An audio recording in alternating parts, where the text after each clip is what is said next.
Just to give you some idea of what it looks like, let's take a look at the code for this in C. First, looking at my driver for this code, I'm going to have some local variables in C for the red and blue private keys. So red you can think of as Alice and blue as Bob. So first, Alice and Bob for Diffie-Hellman pick a random number that they don't tell anyone. They're private keys. For our purposes, we'll just print out both of them so we can see what Alice and Bob are doing. And then we derive the public key in each case by starting with the point P on the elliptic curve and dotting it with itself, red priv times, and the result is delivered here to red pub. So then we can see red's public key and blue's public key, and that is what these parties send to each other.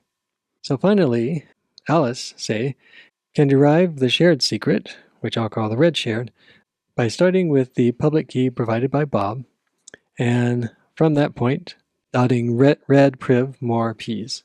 So this would be p and then blue's priv plus red privs. That'll give us the red secret. Bob, for blue, similarly derives the shared secret by starting with red's public key and then dotting p blue priv more times, and we should see in the end that red and blue are the same shared secret. So that's the Diffie-Hellman general algorithm, just using this different operator, cryptoscalar mult. The base part here just means starting with p, and without the base, then we give it a starting point.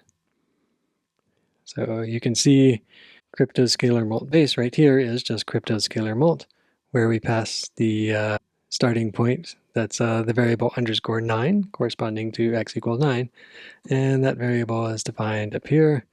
And well, the code, I can't say much about it. It's some opaque C code that involves some for loops and a bunch of single letter function names, but it just gives you an idea of how much code this is. About 100-150 lines to implement that kind of calculation in exchange for not having to do big number arithmetic. So that's where the factor of 20 times comes in from those simpler operations on smaller keys. As we will see, web browsers and SSH clients and various things that need secure communication these days mostly have elliptic curves as one of the protocols that you can use, and there are a number of different curves in use, but this is one of the most common ones.